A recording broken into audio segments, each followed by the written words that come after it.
इसी तरह की स्थिति तिलहन के क्षेत्र में है। तिलहन हिंदुस्तान के शेत बाजार में इस समय सबसे ज्यादा विदेशी तेल बिक रहा है।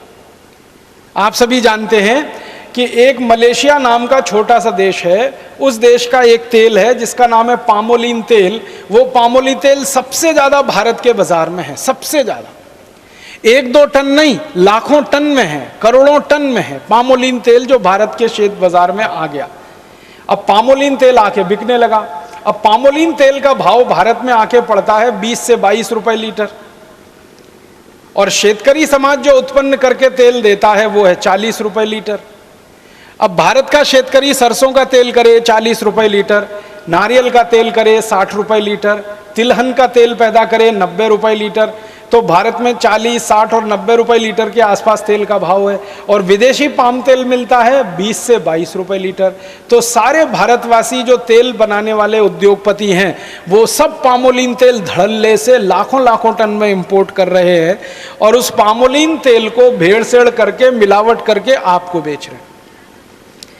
आप बाजार से डिब्बाबंद जितना भी तेल लाके खाते हैं वो सब पाम तेल है। और आपको सुनकर हैरानी होगी, 4-5 साल पहले तक इस देश में ऐसा कानून था कि पाम तेल किसी भी दूसरे तेल में मिला के नहीं बेचा जा सकता। गेट करार और WTO के दबाव में अब कानून ऐसा है कि पाम तेल किसी भी तेल में मिला के बेचा जा सकता है। अब पाम तेल आ गया, वो वेजिटेबल ऑयल के साथ मिला के बेचा जा रहा है। आप बाजार से तेल खरीद के लाते हैं, किसी भी नाम का तेल खरीदो, रिफाइंड तेल के नाम से और डबल रिफाइंड तेल के नाम से बाजार में जितना भी तेल मिल रहा है वो सब पामोलिन तेल है। अब पामोलिन तेल हम खा रहे हैं, शेतकरी समाज खा रहा है। क्यों?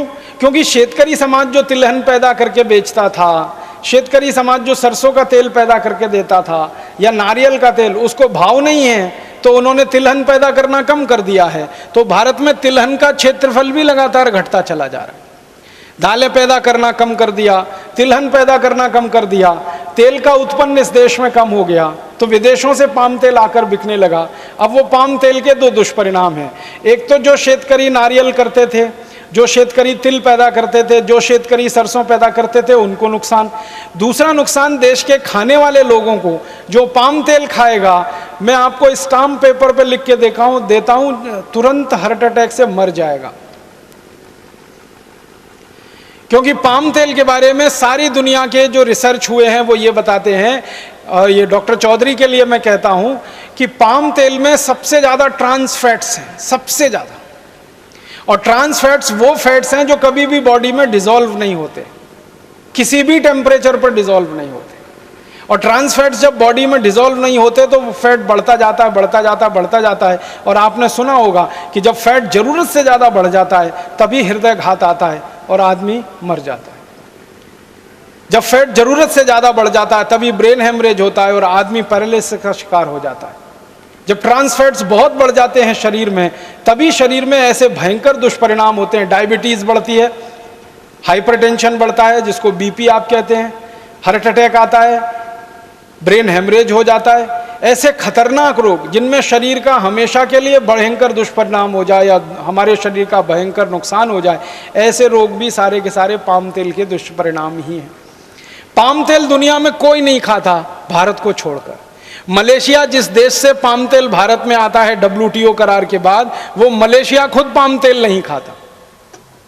मलेशिया में पाम तेल का जास्ती से जास्ती उपयोग होता है उद्योग धंधों में, लेकिन वो पाम तेल गेट करार के बाद भारत में भयंकर पैमाने पर बेचा जा रहा है। तेल का बाजार पूरी तरह से अब विदेशियों के कब्जे में चला गया। तो एक तरफ अपना शेतकरी नुकसान पाता है, दूसरी तरफ लोगों को भी तकलीफ आती है। दोस्तों, सबसे पहले तो चैनल सब्सक्राइब करें, फिर लाइक, कमेंट और शेयर करें। और हाँ, हमारा एंड्रॉयड ऐप डाउनलोड करना ना भूलें।